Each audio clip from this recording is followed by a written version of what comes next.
गुरुर्ब्रह्मा गुरुर्विष्णु गुरुर्देवो महेश्वरः गुरुः साक्षात् परम् ब्रह्म तस्मै श्रीगुरवे नमः। श्रुतिस्मृतिपुराणानामालयम् करुणालयम् नमामि भगवत्पादशङ्करम् लोकशङ्करम्। सदाशिवसमारम्भाम् शङ्कराचार्यमध्यमाम् अस्मदाचार्यपर्यन्ताम् वन्दे गुरुपरम्पराम्। गुरुचरणारविन्दाभ्याम् नमः। गुरुरेव गतिर्गुरुमेव भजे गुरुनैव सगास्मि नमो गुरवे। न गुरोः परमम् शिशुरस्मि गुरोः मतिरस्ति गुरौ मम पाहि गुरो। श्रीकान्तो मातुलो यस्य जननी सर्वमङ्गला जनकः शङ्करो देवः वन्दे कुञ्जराननम्। पीताम्बरङ्करविराजितशङ्खचक्रकौमोदकी सरसिजम् करुणासमुद्रम् राधासखयमतिसुन्दरमन्दहासम् वातालयेशमनिशं हृदि भावयामि। 23வது தசகத்தினுடைய அர்த்தத்தை நாம இப்ப பார்க்கலாம். 22 வரைக்கும் நாம பார்த்தாச்சு. 17வது தசகத்துல மாட்டாத்ரி துருவச்சரித்திரத்தை நமக்கு சொன்னார். ரொம்ப அற்புதமா இருந்தது. அதற்கு பிறகு பிரியவிரதன் சரித்திரம், ரிஷபதேவர் சரித்திரம், பரதனினுடைய வரலாறு, அப்புறம் ஜியோகிரபி எல்லாம் நம்ம பார்த்தோம். ஃபுல்லா ஜியோகிரபி, எங்கெங்க என்னென்ன இருக்கு, அங்க என்னென்ன வடிவில பகவான் இருக்கார், என்ன விதமான மக்கள் இருக்கா, எப்படி பூஜை பண்ணுவா, எப்படி வழிபாடு நடக்கும், எல்லா இடத்திலையும் பகவான் நிறைஞ்சு இருக்கார் அப்படிங்கறதெல்லாம், சப்தத்வீபத்திலையும் இருக்கார் அப்படிங்கறதெல்லாம் நம்ம இதுவரைக்கும் பார்த்தோம். இதுல நம்ம என்ன பார்க்க போறோம் அப்படின்னா, தக்ஷன் அப்படிங்கிறவன், தக்ஷன்னா போன தசகத்தில் பார்த்தமே அந்த தக்ஷன் இல்ல, இதுல சொல்லக்கூடிய தக்ஷன் வேறு. அவன் பிரம்மனின், அந்த தக்ஷன் பிரம்மாவின் புத்திரன். இது வேறு யாரோட புத்திரன் நம்ம பார்க்க போறோம். அந்த தக்ஷன் தபஸ் பண்றான். எதுக்காக தபஸ் பண்றான் அப்படின்னு பார்த்தோம்னா, வம்ச விருத்திக்காக தபஸ் பண்றான். எப்படி தபஸ் அப்படின்னு பார்த்தோம்னா, சாதாரண தபஸ் இல்ல. அப்படியே அந்த உலகத்துல இருக்கிற ஜீவராசி எல்லாத்தையுமே தன்னுடைய மனசாலேயே சிருஷ்டிக்கணும்னு நினைக்கிறான். அப்பேற்பட்ட ஒரு தபஸ்ல, கடுமையான தபஸ்ல ஈடுபடுறான். ஜீவராசிகள் அனைத்தையும் மனதாலேயே சிருஷ்டி பண்ண வேண்டும் அப்படின்னு. அப்பதான் பகவான் என்ன பண்றார், நீ மனசால சிருஷ்டி பண்ணணும்னு நினைக்கிறதெல்லாம் தப்பு. அந்த மாதிரி சிருஷ்டி எல்லாம் பண்ணக்கூடாது. சிருஷ்டிங்கிறது நேச்சுரலா இருக்கணும். அப்பதான் அது சரியான முறையில் பக்தி பிரவாகம் அப்படிங்கிறதையும் உலகத்திற்கும் எடுத்துக்காட்டும். அவர்களும் பக்தியோட இருப்பா அப்படிங்கறத பகவான் உணர்த்தி, நேச்சுரலா வம்சம் விருத்தி அடையணும் அப்படின்னா ஒரு மனைவி என்பவள் வேணும் அப்படிங்கிறதுக்காக அசிக்னி அப்படிங்கிற ஒரு பத்னியை அவனுக்கு திருமணத்திற்கு ஏற்பாடு செய்கிறார். அந்த பத்னியை அடைகிறான் தக்ஷன். ஆயிரக்கணக்கான பிள்ளைகளை பெறுகிறான். அந்த பிள்ளைகள் பக்தியிலேயே போயிடுறது. எப்படி போறது, என்ன காரணத்தினால போறது அப்படின்னு பார்த்தா, நாரதர் இருக்காரே, அவர் உபதேசம் பண்றார் இந்த பசங்களுக்கு. பகவானை பத்தின உபதேசம், இந்த விஷய சுகத்துல எல்லாம் என்னடா இருக்கு அப்படிங்கறதெல்லாம் சொல்ல, அவன் என்ன பண்ணிடுறா, பக்தி பிரவாகத்துல போய் மோட்ச பிராப்தி தான் முக்கியம், பகவான் தான் முக்கியம், பகவான் நாமா தான் முக்கியம்னு அதுல போயிடுறான். தக்ஷனுக்கு இதை பார்த்த உடனே கோவம் வருது. ஏன், அவனுடைய எய்ம வம்சம் வளர்ந்துட்டே போகணும், சிருஷ்டி இருந்துட்டே இருக்கணும் அப்படிங்கிறது. ஆனா இப்ப நாரதர் என்ன பண்ணிட்டார், இவ்வளோ கஷ்டப்பட்டு தபம் பண்ணி பகவான் கிட்ட இது வாங்கியும் எதுவும் பிரயோஜனம் இல்லாத நிலைக்கு நாரதர் இந்த பசங்களை எல்லாம் பக்தியில மூழ்க ஆரம்பிச்சிட்டார். அதனால கோபம் வந்துடுறது தக்ஷனுக்கு. கோபம் வந்த தக்ஷன் நாரதனை சபித்து விடுகிறார். அப்புறம் அதற்கு பிறகு அவருக்கு 60 பெண் குழந்தைகள் தக்ஷனுக்கு பிறக்கிறார்கள். அந்த பெண் குழந்தைகளின் மூலமாகத்தான் இந்த உலகத்தில் 3 உலகத்திலேயுமே சிருஷ்டி உண்டாருது. இந்த சந்தர்ப்பத்துலதான் இப்ப நம்ம இந்த சிருஷ்டி இதைதான் நம்ம ஃபுல்லா பார்க்க போறோமா இதுல அப்படின்னா, இதுல பட்டத்திரி நமக்கு என்ன கொடுக்கிறாரு இந்த தசகத்துல அப்படின்னு பார்த்தோம்னா, விஸ்வரபுனுடைய கதை, அதை ஒட்டி அதை சேர்ந்த மாதிரியே விருத்தாசுரனினுடைய வரலாறு, அதன் எக்ஸெட்ரா முன்னாடி சொல்லப்பட்டதெல்லாம் இதுல இருக்கு. ஆனா கடைசியா இவர் என்னத்தை கொண்டு வந்து முடிக்கிறார் அப்படின்னா சப்த மருத்துக்கள் அதையும் கொண்டு வந்து இந்த இதுல தசகத்துல முடிக்கிறார் பட்டத்திரி. இத பாகவதத்துல விஸ்தாரமா இன்னும் ரொம்ப பெருசா சொல்லப்பட்டிருக்கு.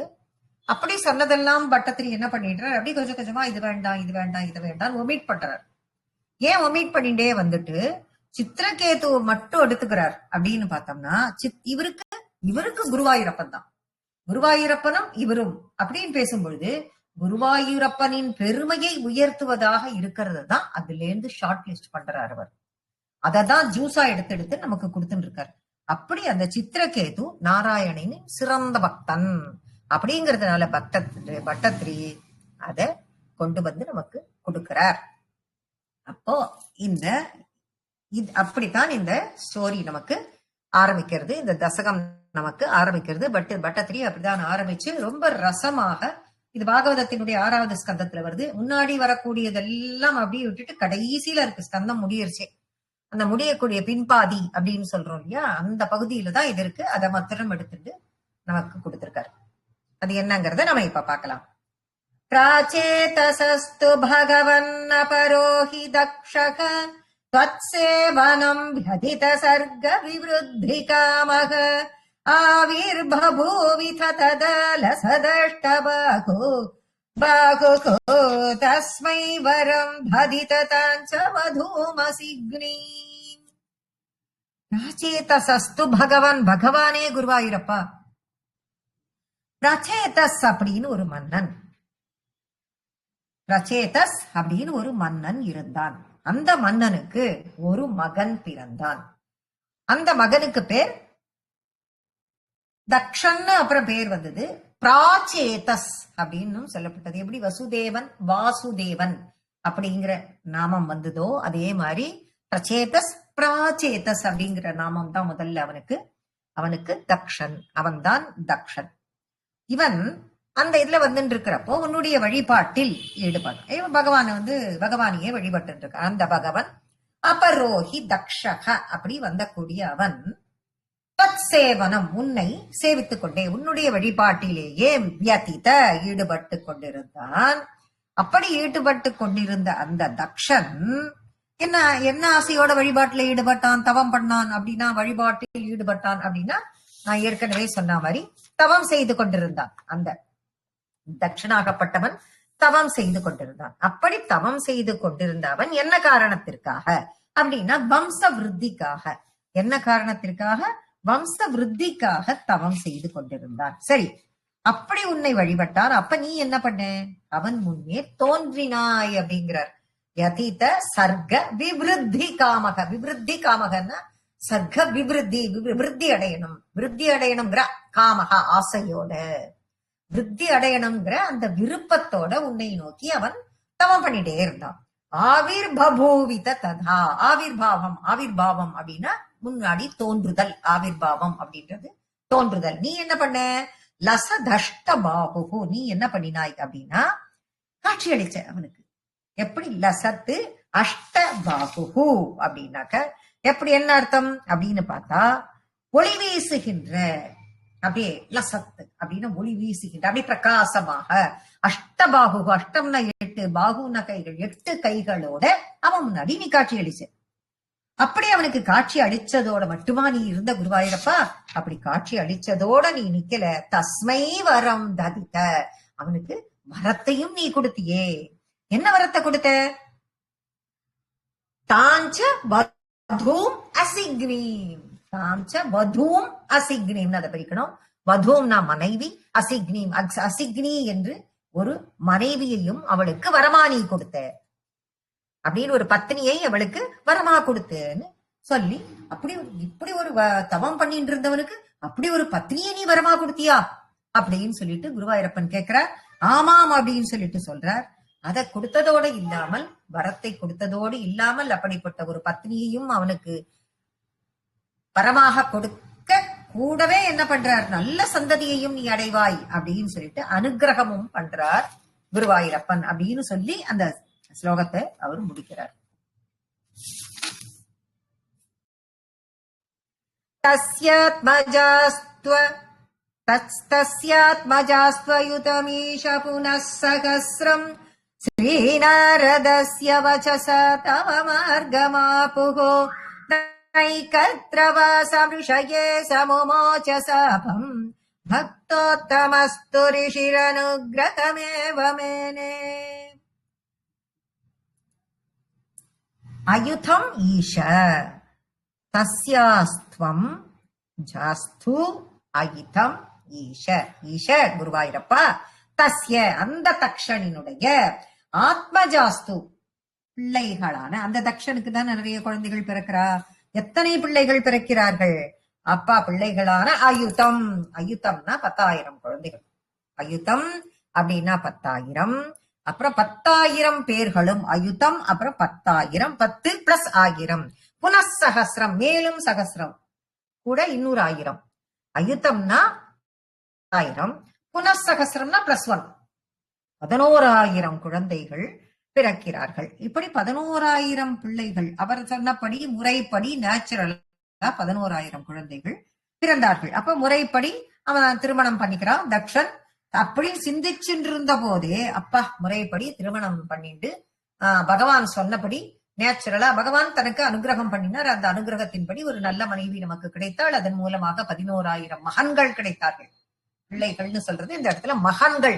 அப்ப இவர்களின் மூலமாக சிருஷ்டி சந்ததி உருவாயிண்டே இருக்கும் அப்படின்னு சந்தோஷப்பட்டு கொண்டு இருந்தான் தக்ஷன்.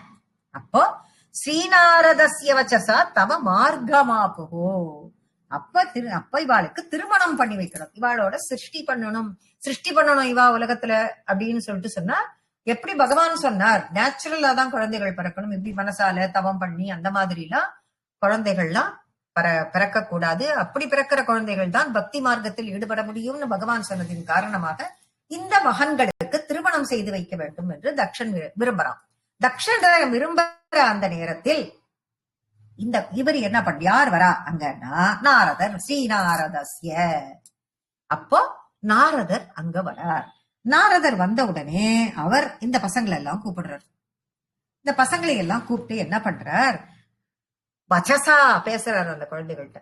தவ மார்க்கமாபுகோ என்ன பேசுறார் அப்படின்னா அந்த பசங்களை எல்லாம் கூப்பிட்டு ஏய் பசங்களா நீங்கள்லாம் இல்வாழ்க்கையிலயா ஈடுபட போறீங்க. இந்த இல்வாழ்க்கையில ஈடுபட்டு இந்த பிறவியில மாட்டிண்டு கஷ்டப்பட்டு திரும்பி பிறந்து இறந்து என்னடா இது வாழ்க்கை. நான் பக்தி யோகத்தை பத்தி உனக்கு சொல்லி தரேன். அவர் என்ன வச்சசா பேசுறாரு என்ன பேசுறாரு நான் உங்களுக்கு பக்தி யோகத்தை சொல்லித்தரேன். நீங்க கல்யாணம் எதுவும் பண்ணிக்க வேண்டாம். பக்தி யோகத்தை பண்ணி பகவானை தியானம் பண்ணி பகவானை அடையுங்கோ அப்படின்னு நாரதர் அவங்களுக்கெல்லாம் அறிவுரை சொல்றார். ஏன் குருவாயிரப்பா நாரதர் அறிவுரை சொன்ன உடனே இந்த பசங்க கேட்டாளா?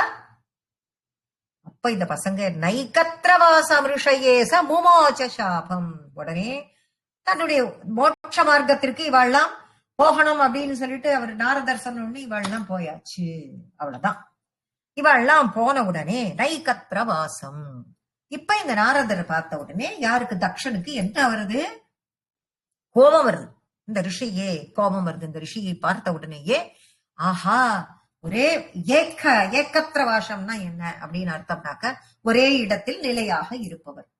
இந்த நாரதர் ஒரே இடத்துல இருந்துட்டு இந்த மாதிரி பண்ணி இந்த பசங்களை எல்லாம் கெடுத்து அதுகளை சம்சார வாழ்க்கையில ஈடுபட்டு சிருஷ்டி பண்ண வைக்கணும் அப்படின்னு சொல்லிட்டு நாம நினைச்சோம்னா வம்ச விருத்திக்கு வழி பார்க்கணும்னு நாம நினைச்சா இவர் இந்த மாதிரி பண்ணி இந்த பசங்களை கெடுத்து இதுக பார்த்துட்டு பக்தி பண்றேன் தியானம் பண்றேன்னு மோட்ச மார்க்கத்துக்கு போயிட்டு அப்படின்னு தக்ஷன் கோபப்பட்டு உடனே நாரதன் ஒரே இடத்தில் இருந்து கொண்டு எல்லா வேலைகளையும் செய்து கொண்டிருக்கக்கூடிய அந்த நாரதனுக்கு முமோச்ச சாபம் சாபம் கொடுக்கிறான். என்ன சாபம் கொடுக்கிறான்? நைகத்ரவாச நீ ஒரு இடத்துல நின்று கொண்டு வாசம் செய்து கொண்டிருக்கிறாயே அதனாலதானே நீ இந்த மாதிரி எல்லாம் பண்ற. இனிமே ஒரு செகண்ட் கூட ஒரே இடத்துல நீ நிற்க கூடாது. நீ சுத்தி அலைஞ்சிட்டு இருக்கணும். இனிமே ஒரே இடத்தில் நீ நிற்க கூடாது. திரிலோக சஞ்சாரியாக இருக்க வேண்டும் என்று அன்று அவன் கொடுத்த சாபம் தான் இன்று வரை நாரதர் திரிலோகவாசியாக அங்கும் இங்கும் அலைந்து கொண்டிருக்கிறார். அப்படிப்பட்ட நாரதர் ஒரே இடத்தில் நிலைத்து இருக்கக்கூடாது அப்படின்னு அவன் சாபம் கொடுக்க அந்த சாபத்தை அப்படின்னு உடனே அப்படி சொன்ன உடனே நாரதருக்கு ஒரே என்ன சாபம்? ஒரு இடத்துல நிக்காதன்னு சாபம் கொடுத்தாரு. அப்படி நாரதர் பயந்துட்டாரா? ஐயோ, நம்மள திரிலோக சாச்சாரியா அலைய விட்டுட்டானே இந்த தக்ஷன், இங்கேயும் அங்கேயும் அப்படின்னு நாரதன் பயந்தானா குருவாயிரப்பா அப்படின்னு கேட்டா, அதுதான் இல்லை அப்படின்னு குருவாயிரப்பன் பதில் சொன்னான். என்ன பண்ணான் அந்த நாரதன்? பக்தோத்தமஸ்து ரிஷி அனுகிரகம் ஏவமேவி, அதை அந்த ரிஷியானவன் அனுகிரகமாக எடுத்துக்கொண்டான். அந்த ரிஷியானவன் தக்ஷன் சாபமாக கொடுத்தாலும் இந்த ரிஷியானவன் அனுகிரகமாக எடுத்துக்கொண்டான்னு சொல்லி குருவாயிரப்பன் சமிஞ்ஞை காட்ட பட்டத்திரி வார்த்தையாக பிரயோகம் பண்ணி அந்த இடத்தில் அதை போடுகிறார். அப்ப அதை அப்ப அப்ப பாகவதோத்த பக்தோத்தவரான நாரதன் பல இடங்களில் அப்ப என்ன கிடைக்கும்? அப்ப அனுகிரகம், இது எனக்கு அனுகிரகம்னு பகவான் சொன்ன, நாரதர் சொன்னதுக்கு என்ன காரணமாக இருக்க முடியும் அந்த இடத்துல அப்படின்னு சொல்லிட்டு நாம பார்த்தோம்னா, என்ன காரணம்? இப்ப ஒரே இடத்துல நின்றுட்டு அவன் எல்லாருக்கும் அங்க இருக்கிற வாழ்க்கை சொல்லிட்டு இருக்கான். இப்ப நாரதர் என்ன பண்ண போறார்? பல இடத்துலயும் சுத்த போறார், திரிலோகத்திலையும் சுத்த போறார். எல்லா இடத்துலயும் ஒரு இடத்துல நீ நின்றுட்டு கலகம் பண்றியா அப்படின்னு தக்ஷன் கேட்டதற்கு இப்ப பல இடத்திலும் அவர் கலகம் செய்வதற்கு உண்டான வாய்ப்பு அவருக்கு கிடைக்கிறது. நாரதர் கலகம் நன்மையில் முடியும் அப்படிங்கிற மாதிரி எல்லா இடத்திற்கும் அவர் பார்க்கிற எல்லா இடத்திற்கும் போற வாய்ப்பு இந்த சாபத்தின் மூலமாக அவருக்கு கிடைக்கிறது. பல இடத்துக்கு போக முடியாது. பல இடத்துல பகவானின் குருவாயிரப்பா உன்னுடைய ஸ்வரூபத்தை அவனை பல இடத்துல நாரதரால பார்க்க முடியாது. பல க்ஷேத்திர தரிசனம் அவருக்கு கிடைக்கிறது. பல நதியில ஸ்நானம் செய்யக்கூடிய பாக்கியம் அவருக்கு கிடைக்கிறது. எல்லாவற்றையும் அனுகிரகமாக தக்ஷன் கொடுத்த சாபத்தை அனுகிரகமாக ஏற்றுக்கொண்டு சந்தோஷமாக ஏற்றுக்கொண்டார். அதனால்தான் இன்னைக்கு வரைக்கும் திரிலோக சஞ்சாரியாக நாரதர் இருக்கிறார். பக்தோஸ்தமஸ்து ரிஷிர் அனுகிரகம் ஏவமேனே அப்படின்னு சொல்லிட்டு அனுகிரகமேவ, அந்த சாபத்தையே அனுகிரகமாக எடுத்துக்கொண்டார் அப்படின்னு சொல்லி ரொம்ப அற்புதமாக அது ஒரு சாபம்னு ஒண்ணு கொடுத்தா அதுல ஒரு நல்லது இருக்கு. அந்த நல்லதை எப்படி நம்ம தேடி கண்டுபிடிக்கணும்? அதுல இருந்து நம்ம அது ஐயோ கொடுத்துட்டாளே, நம்மள சொல்லிட்டாளே அப்படின்னு எல்லாம் நினைக்காம, அதுல இருந்து ஏன் சொன்னாலும் ஒரு கொஸ்டினை போட்டு அதுக்கப்புறம் அதுல இருந்து என்ன நன்மை கிடைக்கிறது, அதுல இருந்து நம்ம என்ன டெவலப் பண்ணிக்கலாம் அப்படிங்கறத சொல்றதுக்கான ஒரு வாய்ப்பும் இதுல இருந்து நம்ம எடுத்துக்கக்கூடிய லெசனாகவும் இந்த ஒரு ஸ்லோகம் நமக்கு கிடைச்சிருக்கு. षष्ट्या तदो दुहिद्रुभे सृजतः कुलौघान् दौहित्रसोऽनुरथ तस्य स विश्वरूपः त्वत्स्तोत्रवर्मितमजापयदीन्द्रमाजः தேவத்வதீய மகிமா கலு சர்வ ஜைத்ரஹ. அதுக்கப்புறம் என்ன பண்ணார்? இந்த 11,000 பசங்களும் போய் எடுத்து போனதுக்கு அப்புறமா இப்ப என்ன ஒரு எந்த குழந்தைகளும் இல்லாம திருப்பி இவன் தக்ஷன் மட்டும்தான் இருக்கான். தக்ஷனும் அவனுடைய மனைவியும் மட்டும் இருக்கா. அப்படி இருக்க தத்தகன்னு பிரிக்கிறோம். தத்தகன்னா அதுக்கப்புறம் சஷ்டியா அப்படின்னா சஷ்டியான்னா 60 பெண்கள். சஷ்டியா அதன் பின் 60 பெண்கள். சஷ்டியா துஹித்ருபி ஸ்ருஜத குலௌகான் 60 பெண்கள் தக்ஷனுக்கு பிறக்கிறார்கள். இந்த 60 பெண்கள் தான் வம்சத்தை வளர்க்கிறார்கள் அப்படின்னு கொண்டு வரார். இந்த 60 பெண்கள் வம்சத்தை வளர்க்கிறார்கள். இவர்கள் மூலமாக அந்த 60 பேரில் ஒருத்தியினுடைய பேரனினுடைய பையன் தௌஹித்ர, பேரனினுடைய பையன் தௌஹித்ரன். அந்த தௌஹித்ர சூனு அப்படின்னா பேரனினுடைய பையன், கொள்ளு பேரன். தௌஹித்ர சூனுகு அத தஸ்யச விஸ்வரூபக. அப்போ அந்த தக்ஷனின் கொள்ளுப்பேரனான அவனினுடைய பையன், கொள்ளுப்பேரன், அவன்தான் தௌஹித்ரனின் மகன். அவன் பெயர் விஸ்வரூபன். விஸ்வரூபம் எடுக்கிறாருன்னு அர்த்தம் வச்சுட்டு கூடாது. விஸ்வரூபகன் பார்த்த உடனே அவனினுடைய பெயர் தான் விஸ்வரூபன். இப்ப இவனினுடைய வரலாறு பாகவதத்துல விஸ்தாரமா இருக்கு. டைரக்டா தக்ஷனினுடைய கொள்ளு பேரன் விஸ்வரூபன் கொடுத்துட்டாரு இவரு இந்த பட்டத்திரி நமக்கு. அந்த விஸ்வரூபன் யார் அப்படிங்கறத லேசா நம்ம தெரிஞ்சுட்டோம்னா தான் அடுத்து மேற்கொண்டு நமக்கு புரியும் என்னன்னுட்டு. அதை கொஞ்சம் சுருக்கி அப்படி அதை பத்தி நம்ம இப்ப தெரிஞ்சுக்கலாம். விஸ்வரூபன் யார் அப்படின்னு. இந்திரன் அமராவதி பட்டணத்துல ஒரு சமயம் உட்கார்ந்துட்டு இருக்கோம். அப்போ அவரோட குரு பிரகஸ்பதி இருக்காரு இல்லையா, இந்திரனுடைய தேவகுரு பிரகஸ்பதி இருக்கார். குரு வராருங்க. குரு வந்தாலே நம்ம என்ன பண்ணணும்? குரு வரார் அப்படின்னு உடனே கிடுகிடுன்னு எழுந்து குருவுக்கு நமஸ்காரம் பண்ணணும். எங்க இருந்தாலும் நம்ம குருவை பார்த்த உடனே நமஸ்காரம் பண்ணுவோம். அப்படி அவர் வந்துட்டு இருக்கும் பொழுது அதெல்லாம் பத்தி எல்லாம் பார்க்கவே இல்லை. அவன் அவனுடைய இதுலயே அப்படியே ஒரு மயக்கத்துல அப்படியே அவருடைய சிம்மாசனத்துல உட்கார்ந்துட்டு எழுந்திருக்க கூட இல்லை. எழுந்திருக்கல, வரவே இருக்கல. எழுந்தாதானே எழுந்திருக்க முடியும், நமஸ்காரம் பண்ண முடியும். குரு வராருனே திடுக்குன்னு எழுந்திருக்க வேண்டாமோ? எழுந்திருக்கவே இல்லை. எழுந்தாதானே அவன் வரவேற்பான், வரவேற்றாதானே நமஸ்காரம் பண்ணுவான். எதுவுமே பண்ணவில்லை. இப்ப இந்திரன் கேளிக்கையில அப்ப ஈடுபட்டிருக்கான். கேளிக்கையில ஈடுபட்டு இருக்கிறத பாக்குறார் பிரகஸ்பதி. ஒரு குரு வந்தது கூட தெரியாமல் இப்படி கேளிக்கையில இருக்கானே, இப்படிப்பட்டவனுக்கு எல்லாம் குருவா இருக்கிறத விட இல்லாமல் இருக்கலாம் நம்ம இவனுக்கு குருவா அப்படின்னு சொல்லிட்டு தேவலோகத்தை விட்டுட்டே அவர் புறப்பட்டு போயிடுறார் பிரகஸ்பதி. பிரகஸ்பதி தேவலோகத்தை விட்டுட்டு போன உடனே இந்திரன் அவங்கிட்ட இருந்த சுபிட்சம் எல்லாம் அவனை விட்டு போயிடுறது. எல்லாத்தையும் இழந்து நிக்கிறான். இழந்து நிக்கும் பொழுது இதுதான் சான்ஸ். அசுரர்கள் எப்பன்னு காத்துட்டு இருப்பா.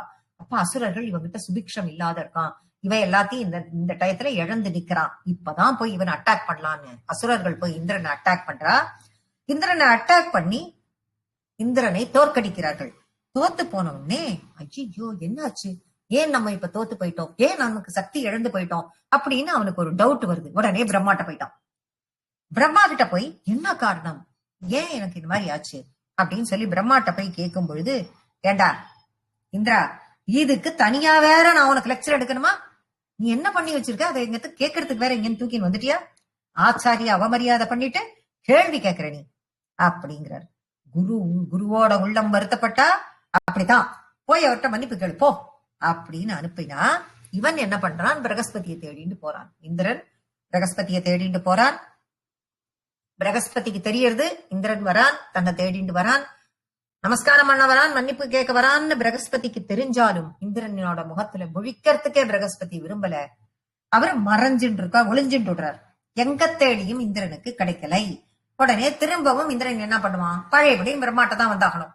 பிரம்மாட்ட வந்து எனக்கு வேற என்ன பண்றதுன்னு தெரியலையே, இப்ப பிரகஸ்பதி எங்க இருக்காருன்னு தெரியல, அவரை பார்க்கவே முடியல, என்னால மன்னிப்பும் கேட்க முடியல, நமஸ்காரமும் பண்ண முடியல, நான் என்ன பண்ணுவேன், எனக்கு வேற ஏதாவது ஒரு ஐடியா சொல்லு அப்படின்னு வந்து கேட்க, அப்ப பிரம்மா வேறு யாராவது தகுதியான ஒரு நபரை குருவா நீ ஏத்துக்கணும், ஆச்சாரிய ஸ்தானத்துல அவளை ஒருத்தர வச்சுட்டு தான் நீ இனிமே எல்லாத்தையும் பண்ணணும், அப்படி அவளை வச்சுட்டு அவா கிட்ட அனுகிரகம் வாங்கிட்டு தான் நீ எதையும் செய்ய முடியும், அப்பதான் உனக்கு வெற்றி கிடைக்கும்னு சொல்ல, இல்லைன்னா உன்னால எதுவும் பண்ண முடியாதுன்னு சொல்ல, அப்ப இன்னொரு ஆச்சாரியனை தேடுகிறான். அப்படி ஒரு ஆச்சாரியனை தேடும் பொழுதுதான் அவன் பார்வைக்கு, இந்திரனின் பார்வைக்கு புலப்பட்டவன் தான் இப்ப நம்ம சொன்னமே இந்த விஸ்வரூபன். விஸ்வரூபக அப்படின்னா விஸ்வரூப தரிசனம் கிடையாது, இது விஸ்வரூபன் என்னும் நாமம் அப்படின்னு சொன்ன மொழியோ. யார் இவன், தக்ஷனின் கொள்ளுப்பேரன் அப்படின்னு சொல்றோம். தௌஹித்ரனினுடைய மகன், பெண் வயிற்று கொள்ளுப்பேரன். அந்த விஸ்வரூபன் தான் இந்திரனால் மற்றொரு ஆச்சாரியனாக தேர்ந்தெடுக்கப்பட்டவன். இவனுடைய அந்த விஸ்வரூபனினுடைய தந்தையின் பெயர் துவேஷ்டா. அந்த விஸ்வரூபன் குருவாயூரப்பா. இப்ப திருப்பி இந்த 3வது லைனுக்கு வருவோம். பத்ஸ்தோத்ரவர்மிதமஜாபயதீந்திரமாஜௌ. குருவாயூரப்பா, இந்த விஸ்வரூபன் உன்னை குறித்து ஸ்தோத்திர, உன்னை குறித்து ஸ்தோத்திரம் பண்றான். என்ன ஸ்தோத்திரம்?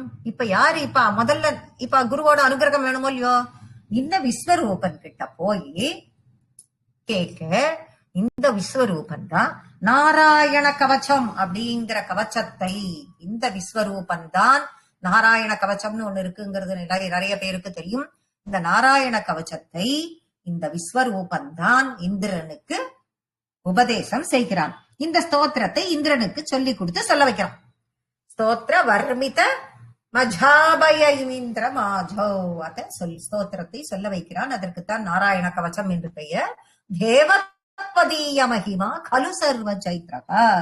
அப்ப அந்த நாராயண கவச்சத்தை சொல்லித்தான் இந்திரன் பழையபடி அசுரனை வென்றான்.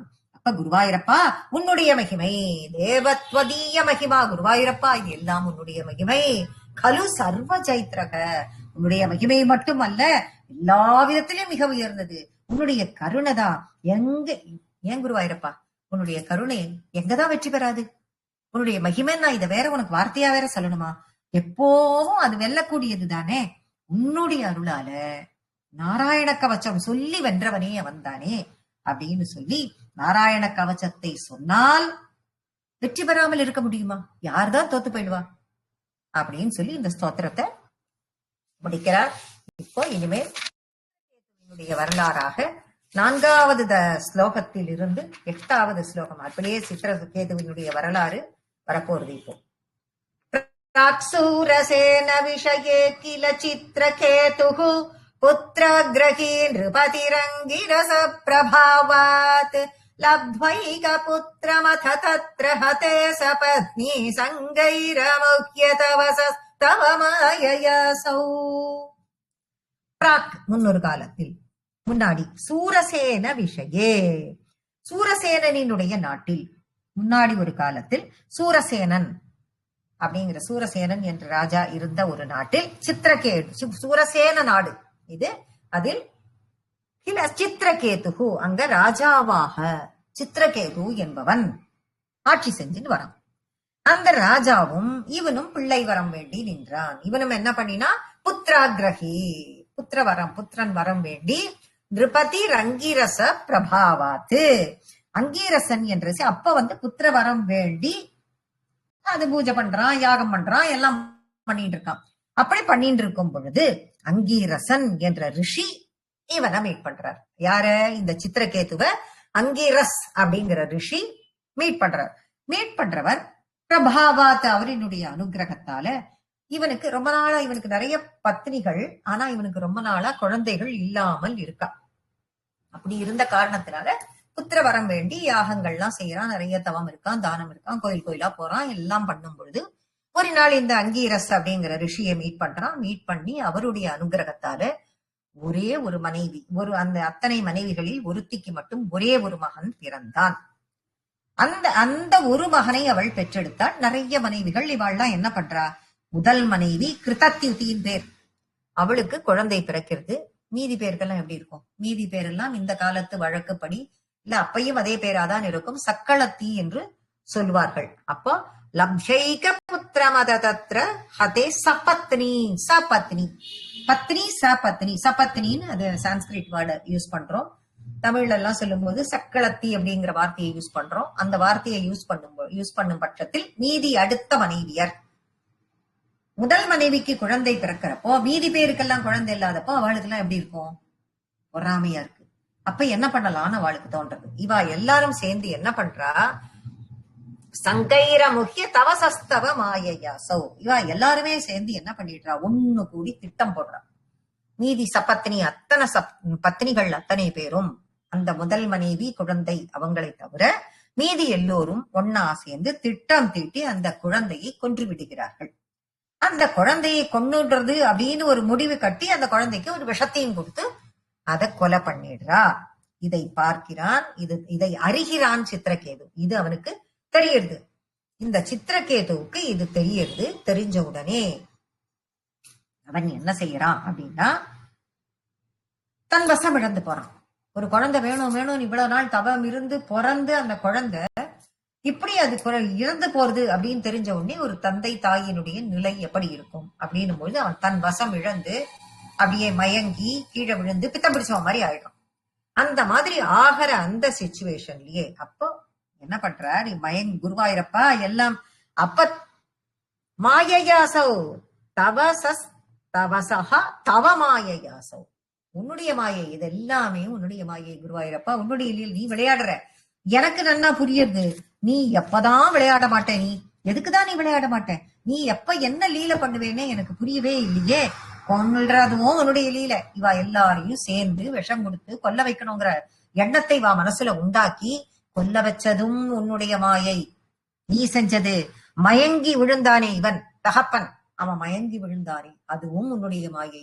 உன்னுடைய லீலையை நான் எப்பன்னு என்னன்னு சொல்லுவேன், எப்ப நீ என்ன பண்ணுவேன்னு எனக்கு ஒன்னும் புரியலையே குருவாயிரப்பாங்கிறார். குருவாயிரப்பா ஓரமாக உதட்டை சுழித்து ஒரு புன்னகையை பூக்கிறான். தம் நாரதஸ்து சமமங்கிரசதயாலுஹு சம்பிராப்ய தாவதுபதர்ஷய தர்ஷ்ய சுதஸ்ய ஜீவம் கஸ்யாஸ்மி புத்ர இதி தஸ்ய கிரா விமோகம் த்யக்த்வா த்வதர்ச்சன விதோ நிருபதின்யயுங்க்த. இந்த சூழலில், இந்த மாதிரி ஒரு சிச்சுவேஷன், இந்த சிச்சுவேஷனில் தயாலுகு ரொம்ப கருணையோட, ரொம்ப கருணையோட. இப்ப யாராவது அவனை தேட்டணுமோ இல்லையோ, அப்ப யார் வரா? தயாலுகு ரொம்ப தயையோட கருணையோட அந்த ராஜாவிடம் தம் நாரதஸ்து நாரதரும் சமம் அங்கிரசா தயாலுகு நாரதரும் அங்கிரச ரிஷியும் அந்த இடத்தில் ரொம்ப கருணையோட தயையோட இவங்கிட்ட வரா. வந்துட்டு வந்த உடனே வந்தவள்லாம் என்ன பண்ணினா சம்பிராபிய தாவது உபதர்ஷய தர்ஷயன்னு காட்டுறது. இவனுக்கு காட்டினார்கள்.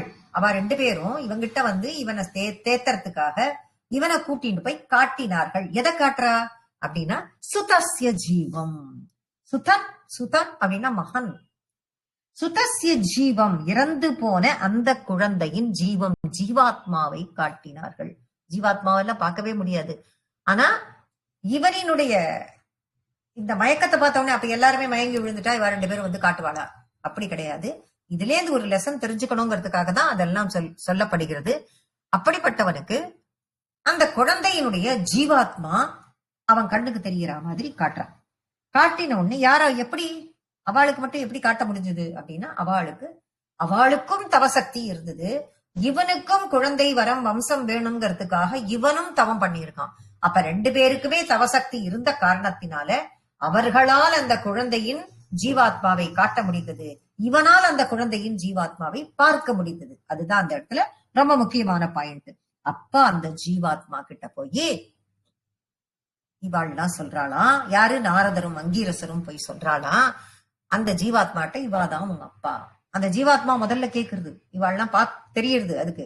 அது கேக்குறது அந்த ஜீவாத்மா, நீ யார் அப்படின்னு கேட்க நாரதரும் ரிஷியும் சொல்றா, இவர்தான் உன்னோட அப்பா அப்படின்னு சொல்லிட்டு சொன்ன உடனே அப்ப இந்த குழந்தை கேக்குறது, கஸ்யாஸ்மி புத்திர இதி தஸ்ய கிரா விமோகம்.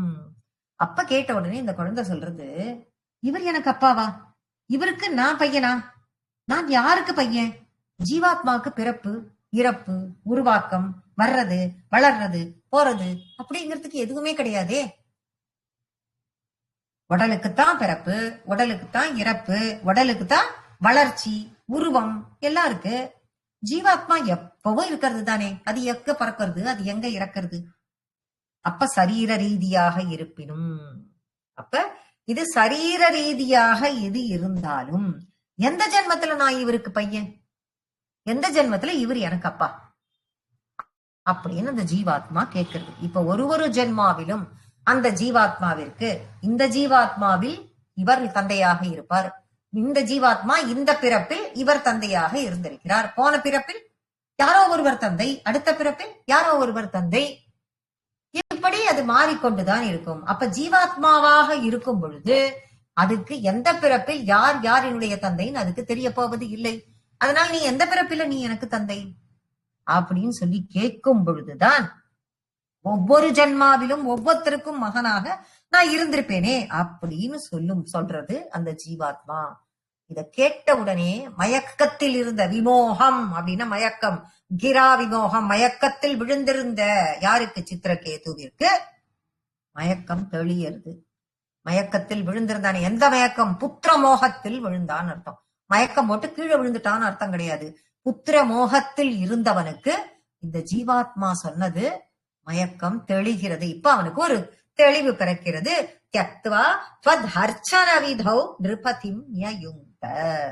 அப்ப இந்த மயக்கம் தெளிஞ்சு இந்த உலகத்தில் நான் பார்க்கும் உறவுகள் எல்லாமே நிலையற்றவை அப்படிங்கிறது அவனுக்கு புரியுது. இதுதான் நிதர்சனம். நாம பார்க்கிற உறவுகள் எல்லாமே நிதர்சனமானவை. அதுக்காக நம்ம இந்த உலகியல் வாழ்க்கையிலிருந்து பிரிஞ்சு இதெல்லாம் நிதர்சனம் அப்படின்னு எல்லாத்தையும் விட்டுட்டு ஓட முடியுமான்னா முடியாது. கிரகஸ்தாசிரமத்திற்கு உரிய கடமைகளை நாம் கரெக்டா பண்ணித்தான் ஆகணும். ஆனாலும் நம்ம மனசுக்குள்ள எல்லாத்தின் மேலும் பற்றுங்கிறத ஒரு அளவுக்கு மேல வைக்க கூடாது. நம்ம எந்த அளவுக்கு வரைக்கும் இதெல்லாம் நிதர்சனம், இதெல்லாம் எது நிதர்சனம், எது நிலையானது இல்லை அப்படிங்கறத நாம புரிஞ்சுட்டு அதுக்கு தகுந்த மாதிரி இருக்கணுங்கிறதுக்காகத்தான் இதெல்லாம் சொல்லப்படுறது. நாமெல்லாம் பகவானுக்குத்தான் உறவினர்கள், நாமெல்லாம் பகவானுக்குத்தான் தொண்டர்கள், அப்படித்தான் வாழ வேண்டும். ஆத்மாவிற்குத்தான் பந்துவாக நாம் இருக்க வேண்டுமே தவிர இது ஏன் பையன், இது என்னோட உறவு, இது எங்க அம்மா, இது என் தம்பி, இது என் மனைவி, இது என் கணவன், இப்படின்னு சொல்லிட்டு நம்ம உறவுகளை ஒரேடியா கட்டு. அந்த பந்தம்னாலே கட்டுன்னு அர்த்தம். அந்த பந்தத்துக்குள், அந்த கட்டுக்குள் நாம் மாட்டிக்கொள்ள கூடாதுங்கிறதான் இந்த ஸ்லோகம் காட்டுறது. எது நிலைச்சிருக்கும்? ஆத்மாவிற்கு பந்துவாக நாம் இருக்க வேண்டும் என்பது மட்டும்தான் நிலைச்சிருக்கும்னு சொல்றார். அதுதான் இதுதான் உன்னுடைய லீலையா குருவாயிரப்பா, இதை நீ உணர்த்துறதுக்காகத்தான் இந்த மாதிரி பண்ணியா குருவாயிரப்பான்னு கேட்கிறார். நாரதரும் ஆங்கீரசரும் சொன்னதை உணர்ந்து உன் வழிபாட்டிலேயே ஈடுபட்டானே குருவாயிரப்பா அந்த சித்திரகேது. அதனால் அவன் பக்திமானா ஆயிட்டானே. இது தெரிஞ்ச உடனே அந்த சித்திரகேது பக்திமானாக ஆனான். அப்பேற்பட்ட சித்திரகேது, அந்த சித்திரகேதுவினுடைய வரலாறைத்தான் இப்போ இவரு சொல்லிட்டு வரார். ஸ்தோத்ரஞ்ச மந்திரமபி நாரத தோதலப்த்வா தோஷாய சேஷவபுஷோ நனு தே தபஸ்ய வித்யாதராதிபதிதாம் சஹி சப்தராத்ரே லப்த்வாப்ய குண்டமதிரன்வ பஜத்பவந்தம்.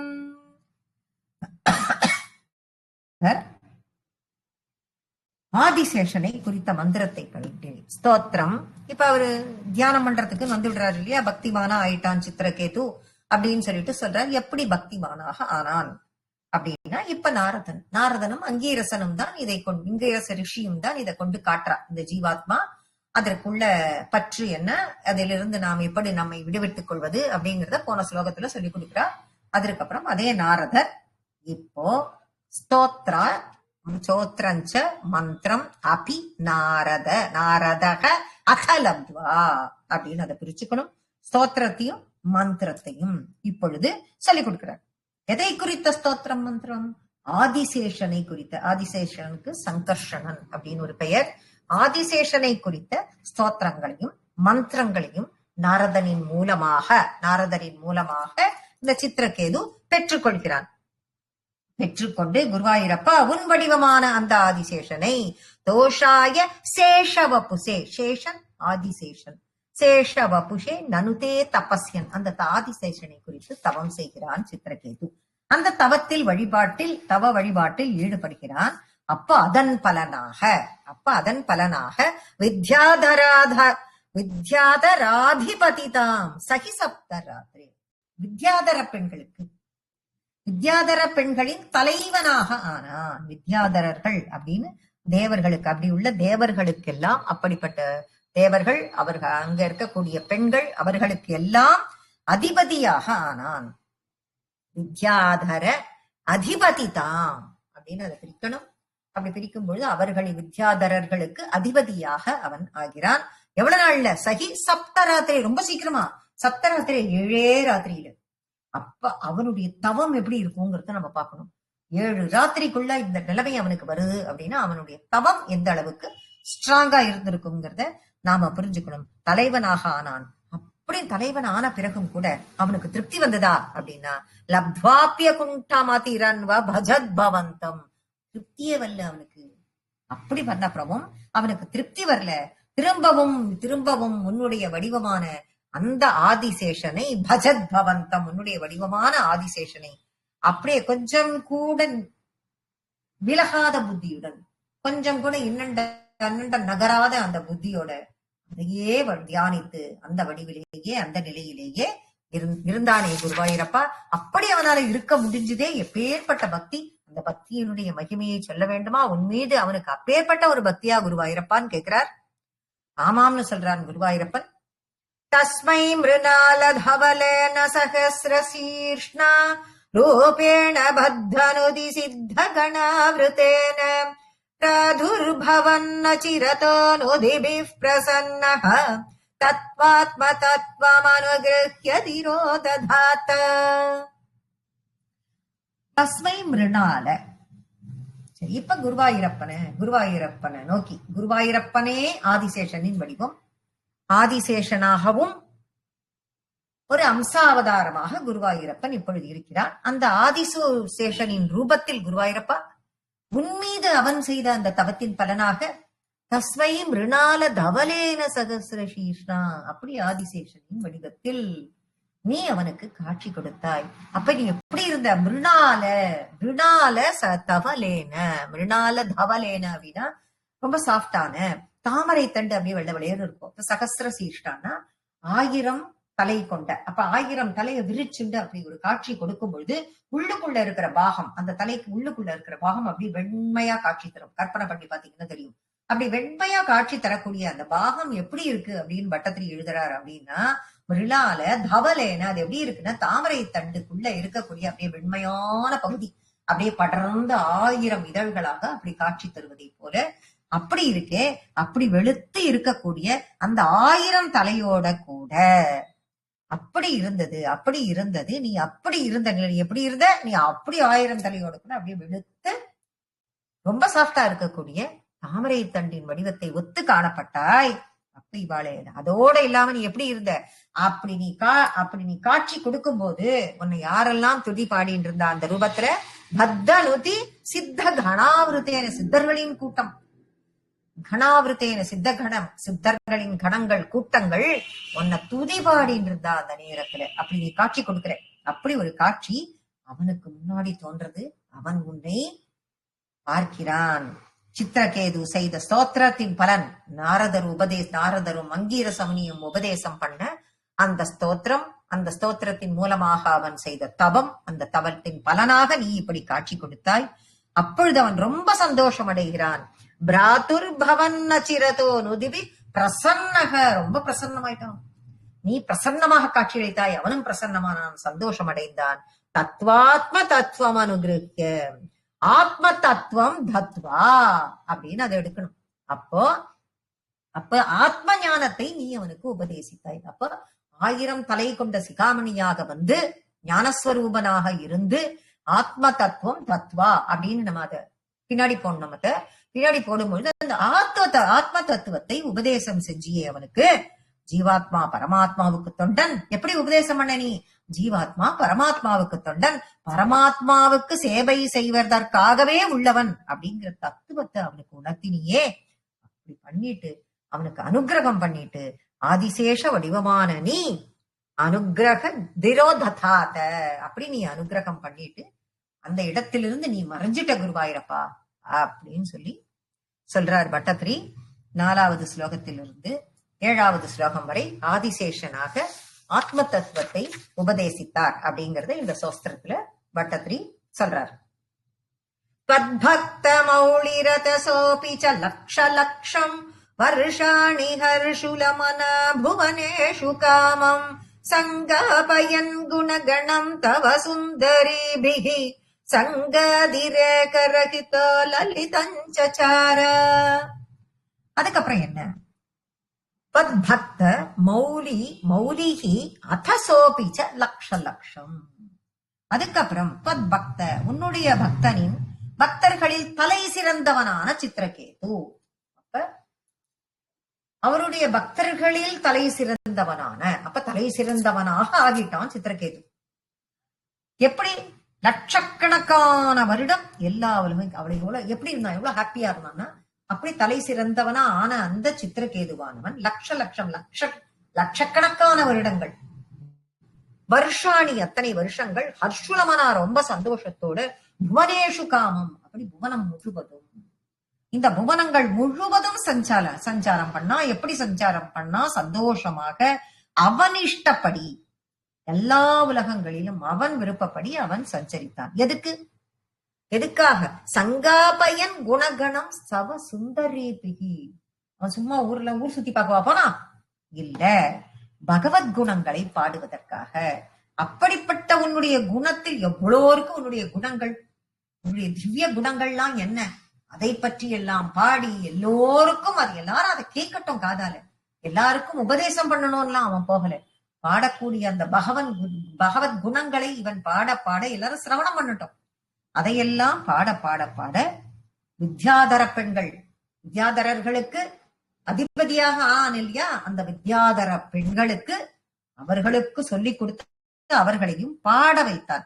அப்புறம் யாதிலையுமே பற்றி இல்லாமலும் இருந்தான். சுந்தரி பிகி அந்த பெண்களுக்கு சொல்லிக் கொடுத்து விட்டு சங்காதி ரேக ரகிதா, அந்த சங்கம், அந்த அவர்களுடைய சங்கத்திற்கு எல்லாவற்றையும் சொல்லி கொடுத்தாலும் எங்குமே சங்கம் வைத்துக் கொள்ளாமல் அப்படின்னு அர்த்தம். சங்கம்னா பற்று, எதன் மீதும் பற்று வைத்துக் கொள்ளாமல். யார் மேல பற்று வச்சிருந்தா? பகவான் மீது மட்டுமே பற்று வைத்துக் கொண்டு ரொம்ப ரொம்ப சந்தோஷமாக லலிதஞ்சார ரொம்ப ரொம்ப சந்தோஷமாக உன்னுடைய குணங்களையே பாடிக்கொண்டு அப்படியே ஊரா போயிட்டு இருந்தான். புவனம் முழுவதையுமே அவன் சுற்றி சஞ்சரித்துக் கொண்டிருந்தானே குருவாயூரப்பான்னு சொல்றார். 4வது ஸ்லோகத்தில் இருந்து 8வது ஸ்லோகம் வரைக்கும் அவ்வளவு ஒரு டேர்னிங் பாயிண்ட் இந்த தசகத்துல வருது. 4வது குழந்தையில 4வது ஸ்லோகத்துல பார்த்தோம்னா குழந்தை இல்லையேன்னு வருத்தப்பட்டான். குழந்தை பிறந்தது ஒரே ஒரு மனைவிக்கு, ஞாபகம் வச்சுக்கணும். 5வது ஸ்லோகத்துல குழந்தை இறந்து போச்சு, அதனால் வருத்தம். 6வது ஸ்லோகத்துல அந்த குழந்தை இறந்து போனது ஜீவாத்மாவினுடைய தரிசனம், அந்த ஜீவாத்மாவினுடைய உபதேசம் எல்லாம் கிடைக்க பெற்று தெளிவு ஏற்படுதல். அதற்கப்புறம் ஸ்தோத்திரம், மந்திர ஜபம் இதெல்லாம் கிடைக்கிறது. அதற்கு பிறகு வித்யாதரர்களுக்கு தலைவனாக ஆனான். 7வது ஸ்லோகத்துல இதெல்லாம் ஆனப்புறமும் அவனுக்கு திருப்தி வரல. மேலும் உன்னை துதிச்சு உன்னையே துதிப்பாடுறான். அப்போ நீ ஆதிசேஷனாக அவனுக்கு காட்சி கொடுக்கிற. 8வது ஸ்லோகத்துல உன்னுடைய குணங்களை எல்லாம் பாடி சந்தோஷமாக தெரிந்தான்.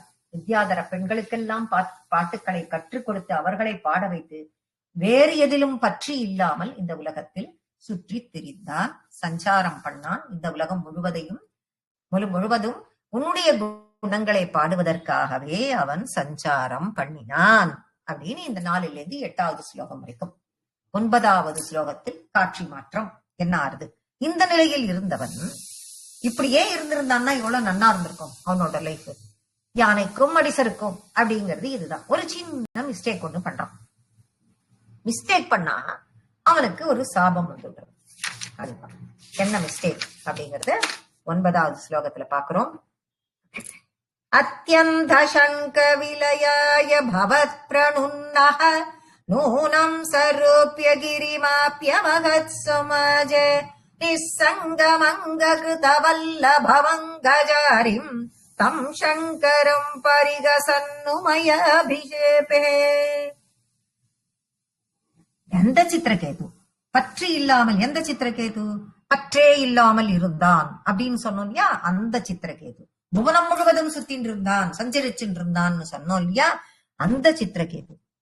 எந்த பற்றுமே இல்லாமல் எதையுமே எல்லாவற்றையும் கடந்த நிலையில் இருந்த அத்தியந்த சங்க விலையாய பவத் பிரணுன்னஹ, விஷயப்பற்று எதுவுமே இருக்கக்கூடாதுன்னு எல்லாவற்றையும் விளக்க வேண்டி நீங்க என்ன பண்ணீங்க?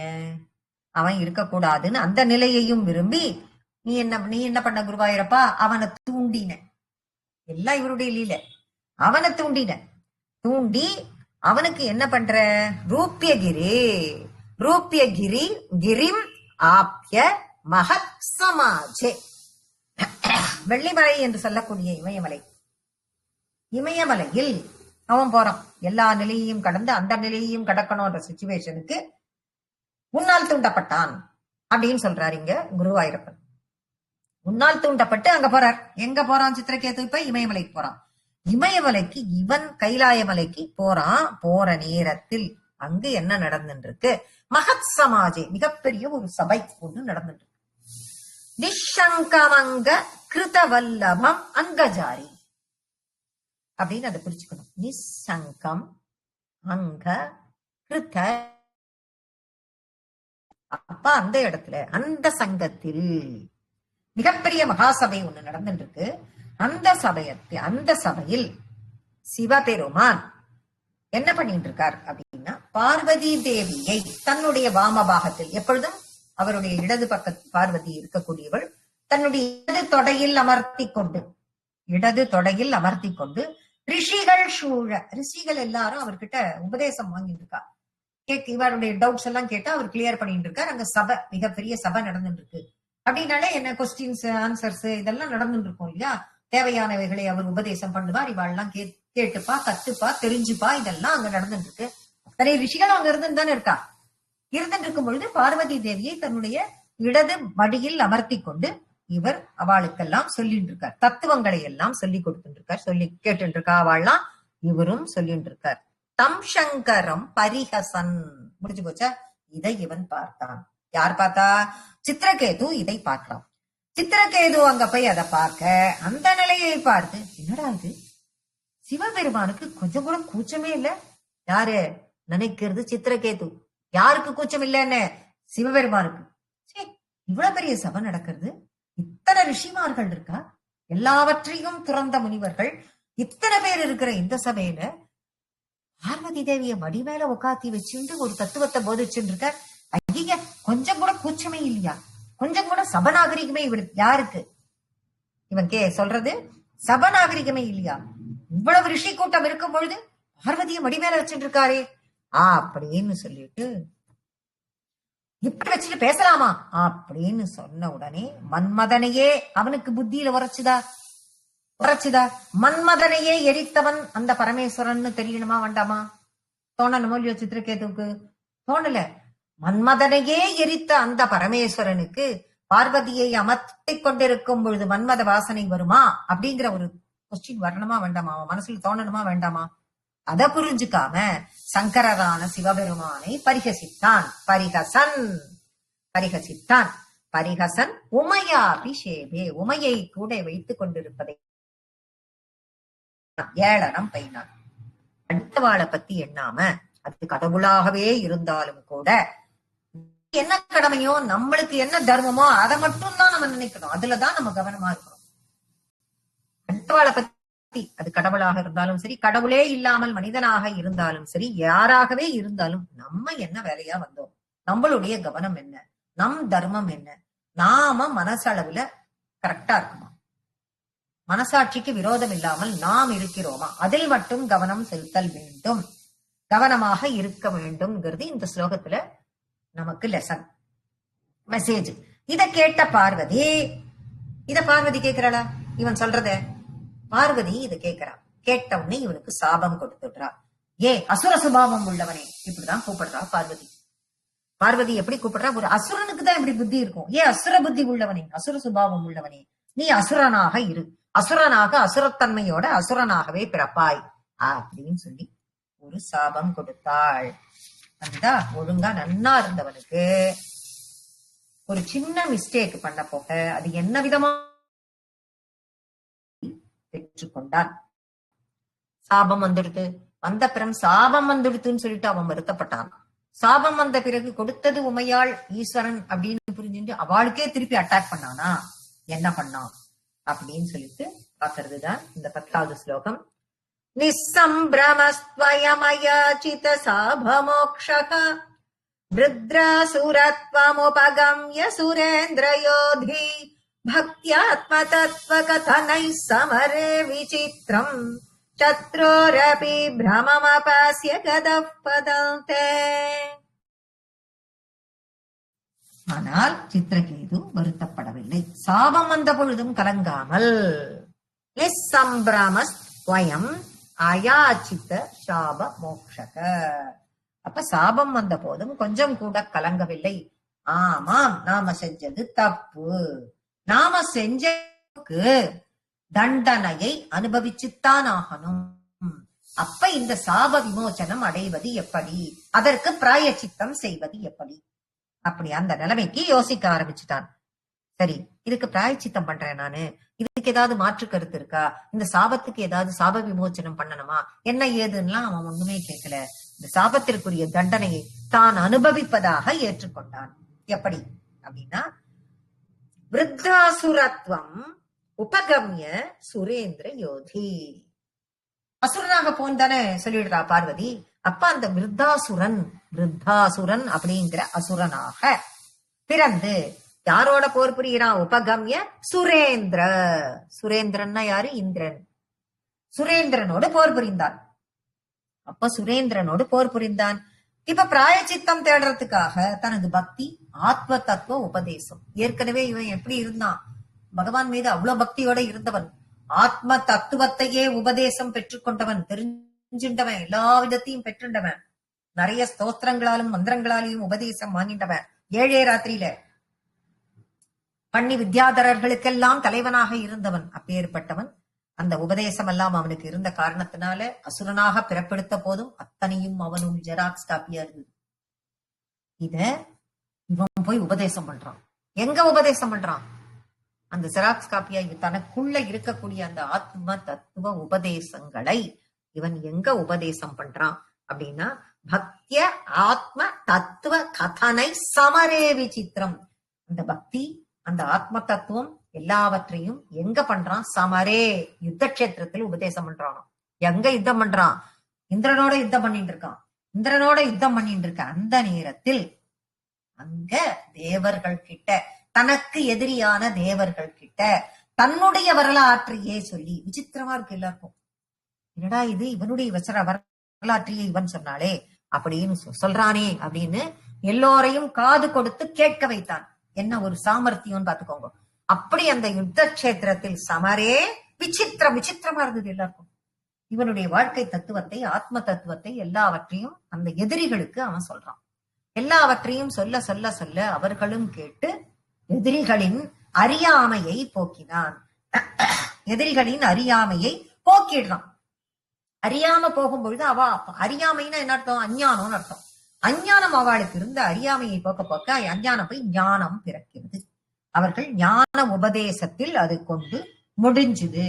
அப்ப எல்லாருக்கும் நல்லது செய்யணும் அப்படிங்கறத பக்தியால எதிரிகளையும் நம்மளால மாத்த முடியும், மேன்மைப்படுத்த முடியும். அதனால உன்னுடைய பதமான அப்படி மாத்த முடியுங்கிறத காமிச்சு அந்த எதிரிகளையும் மாத்தி அவர்களையும் நல்வழிப்படுத்தி அவர்களையும் ஞான உபதேசத்தை பெற்றுக்கொள்ள வைத்த அந்த காரணத்தினால் சத்ரோபி எதிரிகளுக்கும் பிரமமா பாசிய கதம் பதந்தே, இப்படி நல்லவைகளை எல்லாம் செய்த காரணத்தினால் கடைசியில் பதம் பதந்தே, உன்னுடைய பதமான வைகுண்ட பதத்தை அடைந்தான். அப்ப சித்திரகேது விருத்தாசுரன் தக்ஷனினுடைய கொள்ளு பேரன் விஸ்வரூபன். இதெல்லாம் நமக்கு முன்னாடி நம்ம பார்த்தது.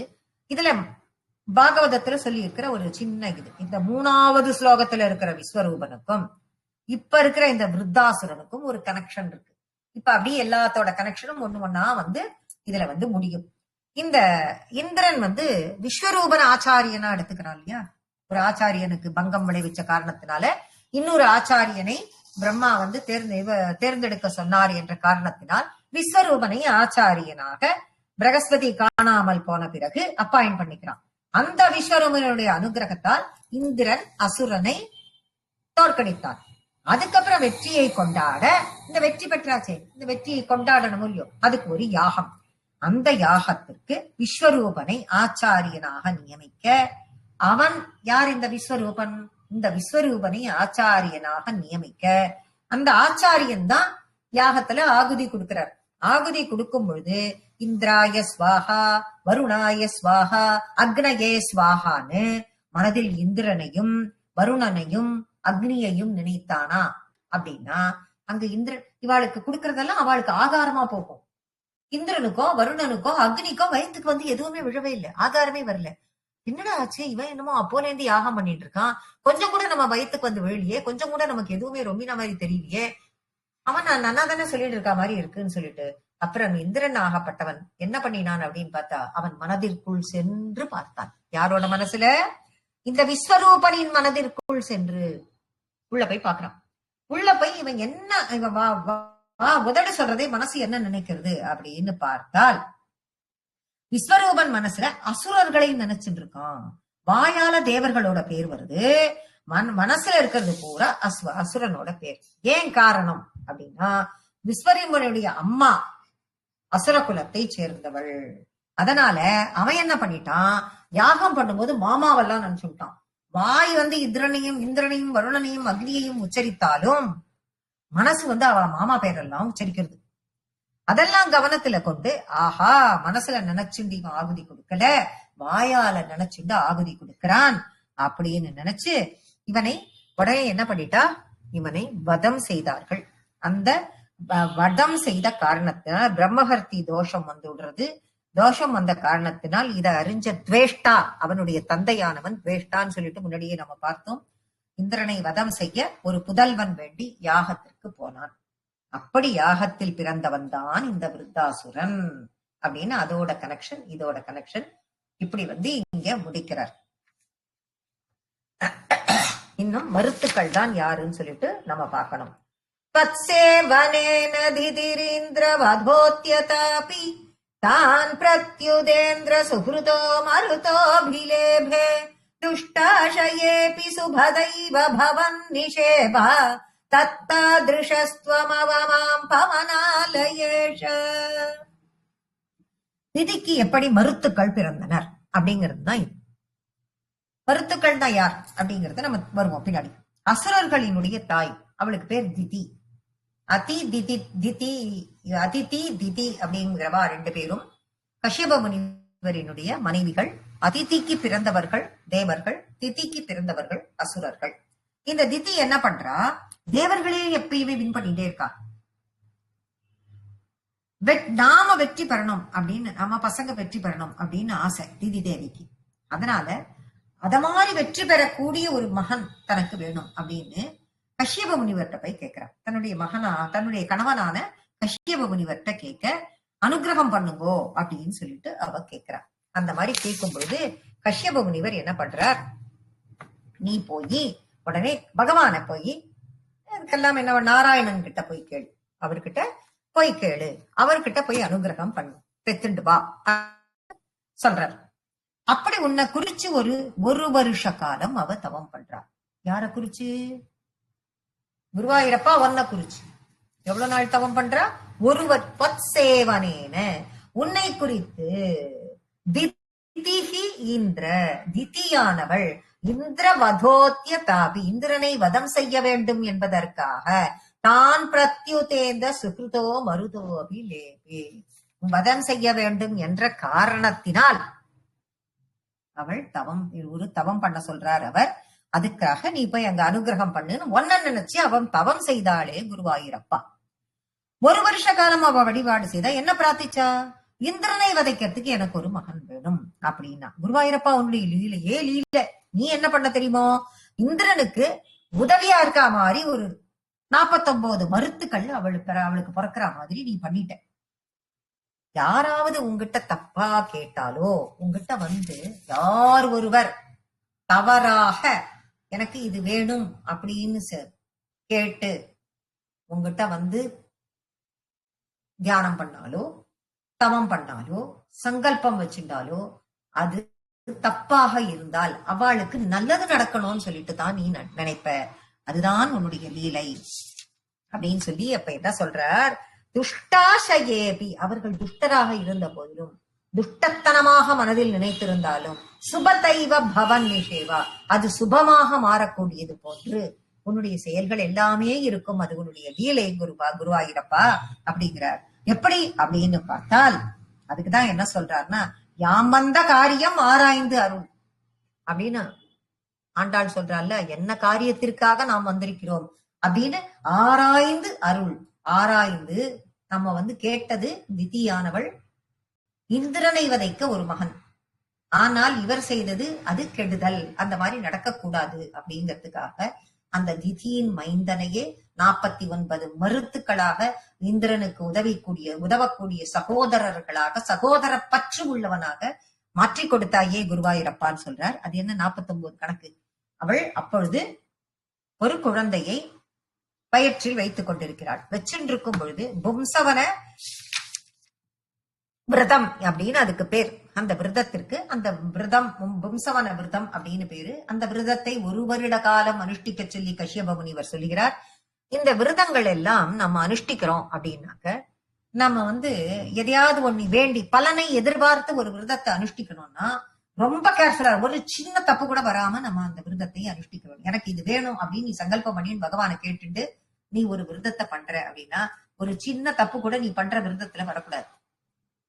நீ எதையுமே எதிர்பார்க்காத பண்ணும் பொழுது நீயும் பகவானும் தான், அதை பத்தி அங்க எதுவுமே நடக்க போறது இல்லை. ஆனா நீ கேட்கறது உனக்கு வேணும்னு செய்யற. அது மாதிரி இவ தனக்கு வேண்டும் என்று கேட்கும் பொழுது இவ கொஞ்சம் கூட அந்த விரதத்திலிருந்து பிசக கூடாது.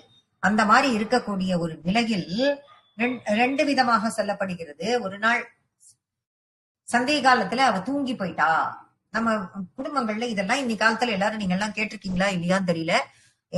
நாங்கள்லாம் சின்ன பசங்களா இருக்கும் பொழுது மத்தியானத்துல ஆனா தூங்குறதுங்கிறதே எங்களுக்கு எல்லாம் பழக்கமே கிடையாது. தூங்க கூடாதுங்கிறது தான் எங்களுக்கு சொல்லிக் கொடுத்த பழக்கம். அப்படியே யாராவது தப்பி தவறி தூங்கி கிங்கி இந்த மாதிரி பிரெக்னண்டா இருக்கிற காலத்துல அப்பப்ப கொஞ்சம் அப்படி கண்ட அசத்தம் அந்த மாதிரி தூங்கி கிங்கி ஏதாவது பண்ணும் பொழுது சாயந்தர நேரம் 4 மணி ஆயிடுத்து அப்படின்னாலே 3:30 மணி 4 மணிக்கு அசுரசந்தி எழுந்துரு. இந்த குரல் இன்னிக்கும் காதல ஒலிக்கும். அந்த மாதிரி ஏன்னா சந்தி நேரத்தில் யாரும் படுக்க கூடாது. அது சந்தியா காலம். பகலும் மாலையும் சேர்ந்து இரவு வரக்கூடிய அந்த நேரம். அது காலம் இரண்டும் சந்திக்கும் நேரம். அந்த நேரத்தில் யாரும் படுக்க கூடாது, தூங்கக்கூடாது. அசுர சந்தி அப்படின்னு அதுதான் அது சொல்லப்படுகிறது. அந்த நேரத்துல இவ என்ன பண்ணிடுறா, தூங்கிடுறா அப்படின்னு ஒரு இடத்துல சொல்லப்படுறது. இன்னொரு இடத்துல என்ன சொல்றா அப்படின்னு பார்த்தா, அந்த நேரத்துல அவ போய் என்ன பண்ணிருக்கா, கை கால் அலம்பிண்டு வரா. கை கால் அலம்பிண்டு வரும் பொழுது சரியா காலை அலம்பிக்கிற. அந்த காலை அலம்பிக்காத காரணத்தினால அந்த காலின் ஒரு இடத்தில் ஜலம் சரியாக படவில்லை.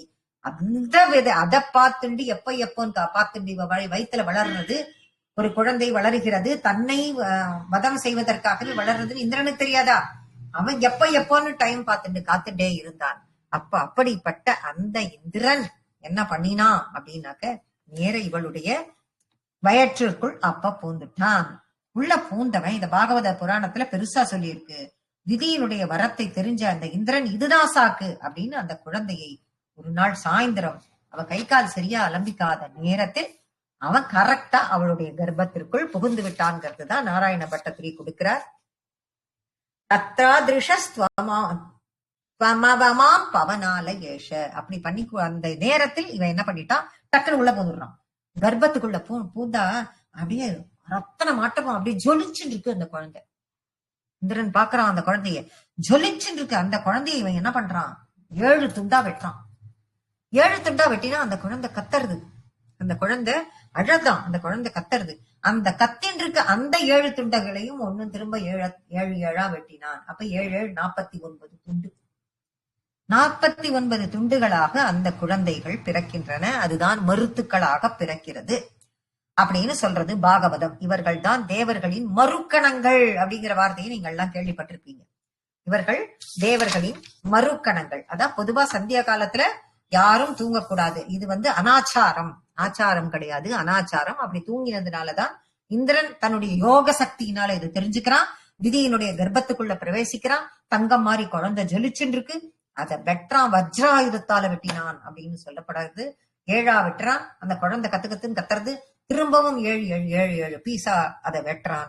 அப்படி வெட்டுற குழந்தைய அழாதேன்னு சொல்றான். நம்ம தமிழ்ல அழாதேன்னு சொல்றோம். மாரோதிகிங்கிற வார்த்தை தான் மாரோதிகின்னு மறுத்து அப்படிங்கிற வார்த்தையாக வந்தது. அதுதான் மருத்துக்கள் அப்படின்னு சொல்லப்படுகிறது. இந்த மருத்துக்கள் நீங்கள் பயப்பட வேண்டாம். அப்பதான் அவன் சொன்னானா, அந்த குழந்தைகள் அழும் பொழுது நான் உங்களை வெட்டினாலும் நீங்கள் பயப்பட வேண்டாம், நீங்க எல்லாரும் எனக்கு சகோதரர்கள் அப்படின்னு சொல்லி இந்த குழந்தைகள் பிறந்த பிறகு தன்னிடமே மருத்துக்கள் என்னும் மறுக்கணங்களாக தன்னிடமே இந்திரன் அவைகளை சகோதர பற்றோடு வைத்துக் கொண்டான் அப்படின்னு பாகவதத்துல இத பத்தி விஸ்தாரமா சொல்லப்பட்டிருக்கு. அப்பேற்பட்டது இது. அப்பேற்பட்ட அந்த மறுக்கணங்களை வைத்துக் கொண்டு அப்படி உபதேசம் செய்து இவாளை எல்லாம் நீ காப்பாத்தி கொடுத்தாயே குருவாயூரப்பா, பவனால ஏஷ, நீ என்னையும் என்னுடைய இந்த நோயையும் காப்பாத்தி கொடே அப்படின்னு சொல்லி கேட்கிறார் பட்டத்ரி.